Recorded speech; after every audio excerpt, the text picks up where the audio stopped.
Précédemment, dans Macaron Cassis Violette. Puisque vous êtes là, pouvez-vous nous partager votre sentiment quant au décret qu'a d'ores et déjà fait passer l'administration Trump? En posant sa bine sur mon bras, mon salut nazi devient parfaitement clair. Plus de risque que le message soit mal compris. Celui qui ne consent pas à la rupture avec l'ordre établi, politique ça va de soi, secondaire, avec la société capitaliste, celui-là, je le dis, il ne peut pas être adhérent du Parti socialiste. Mais vous êtes pas mort, espèce de connard!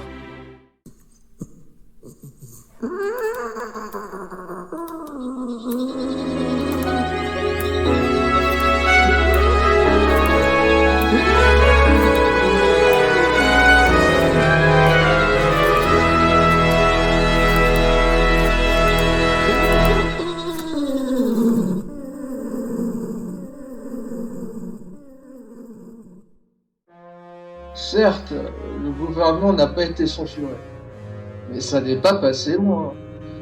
Il finira par tomber. On ne pourra pas toujours compter sur la trahison du PS. Voyons, ne t'en fais pas. Le PS trahira toujours. Ah, vous êtes là. Ça faisait longtemps.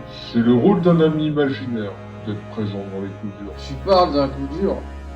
Mitterrand qui réapparaît en direct pendant le barbarie du soir, alors qu'on croyait tous décédés. Justement, voyez le bon côté des choses. Nous avons atteint le fond du trou. Maintenant, on ne peut que remonter.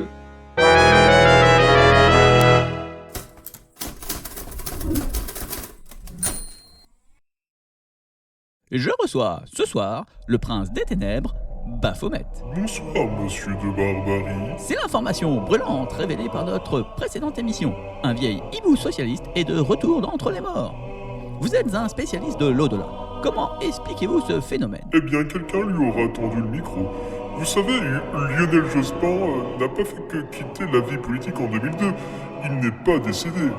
Enfin, pas au sens littéral. Il y a méprise. Je parlais, bien entendu, de François Mitterrand qui, suite à un piratage des gauchistes, s'est exprimé en direct sur cette antenne. Ah, lui? Non mais c'est vraiment insupportable. Nous avons dû le bannir des enfers au bout de quoi? 4 ou 5 semaines? Banni des enfers? Oui, il avait réussi à organiser plusieurs meetings. Il était en train de réaliser une internationale socialiste des trépassés. J'ai dû agir avant de déborder. Mais, du coup, vous l'avez renvoyé sur Terre?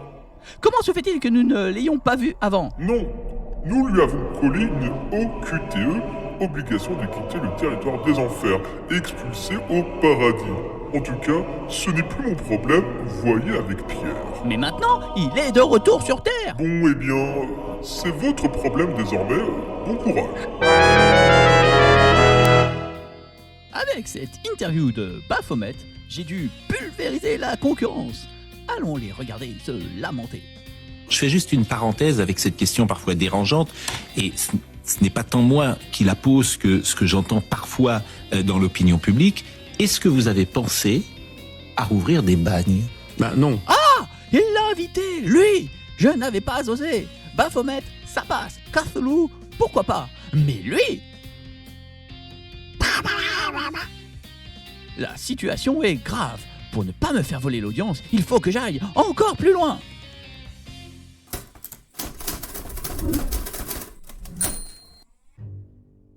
Je reçois le chef du gouvernement encore en place, Monsieur Popotamou. Bonsoir, monsieur de Barbarie. Vous avez récemment parlé de submersion migratoire. S'agit-il d'une situation que vous avez constatée dans les chiffres? Eh bien, il faut reconnaître que les chiffres n'indiquent aucune submersion migratoire. Au contraire, la France est très loin derrière les autres pays européens. Mais je suis sûr, enfin, il y a des gens qui m'ont rapporté qu'il y en a qui pensent que d'autres gens ont un sentiment de submersion migratoire. Mais enfin, il faut bien répondre aux sentiments des électeurs. Ne vous en faites pas. J'ai l'habitude de faire une loi à chaque fois qu'une émotion traverse l'opinion publique. Mon gouvernement travaille à identifier le prétexte qui nous permettra de faire passer un durcissement de l'accueil des travailleurs étrangers. Ne pensez-vous pas que c'est toute notre société qui est en péril? À cause des étrangers? Voyons voir. C'est vrai qu'ils ne sont pas comme nous. Comment comptez-vous régler le problème? Grosse patoune! Ah!